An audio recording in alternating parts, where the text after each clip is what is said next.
یو صحابي فرمایي چې پیغمبر علیه الصلاۃ والسلام د مونځ تذکره وکړه، وی فرمایل کوم انسان چې د مونځ حفاظت کوي، مطلب د مونځ پابندي کوي، دغه مونځ به د ده دپاره کاته نورا و برهانا و نجاتا یوم القیامه، دغه مونځ به د ده دپاره د قیامت پر ورځ باندې رڼا وي، نور وي او برهان دلیل به وي او نجات ذریعه به وي د ده دپاره. الله جل شانه به د دې مونځ په ذریعه باندې ده ته نجات ورکوي له جهنم نه. ومن لم يحافظ عليها، او کوم انسان چې د مونځ پابندي نه کوي، د مونځ حفاظت نه کوي، پیغمبر علیه الصلاۃ والسلام وفرمایل لم یکن له نور، د ده دپاره به د قیامت پر ورځ باندې رڼا نه وي، نور به نه وي، او ولا برهانا، او نه به د ده دپاره څه دلیل وي، ولا نجاتا یوم القیامه، او نه به د قیامت پر ورځ باندې د جهنم نه د نجات ذریعه د ده دپاره وي.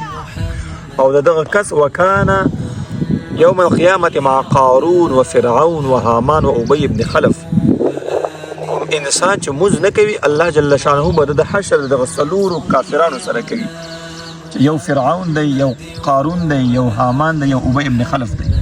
محدثین د دې حدیث تصریح داسې کوي چې قارون ته الله جل شانه ډیر زیات مال او جایداد او تجارت کې ډیر زیات پرمختګ ورکړی و. نو کوم انسان چې د تجارت د وجې نه، د مال د وجې نه، د دکاندارۍ د وجې نه مونځ پرېږدي، نو د حشر به الله جل شانه د قارون سره کوي. او بیا دویم نمبر کې فرعون ذکر کړی ده. نو کوم فرعون بادشاه و، نو کوم انسان چې د بادشاهۍ د وجې نه، د حکومتي کارونو د وجې نه دی مونځ پرېږدي، نو الله جل شانه به د دغه کس حشر د فرعون سره کوي. په دریم نمبر کې حامان ذکر کړی ده. محدثین فرمایي چې کوم انسان د وزارت د وجې نه، حامان د فرعون چې وزیر و، نو کوم انسان چې د وزارت د وجې نه مونځ پرېږدي، نو د هغه حشر به الله جل شانه د حامان سره کوي. په څلورم نمبر کې ابی بن خلف ده. ابی بن خلف دا د مکې د مشرکانو سردار و.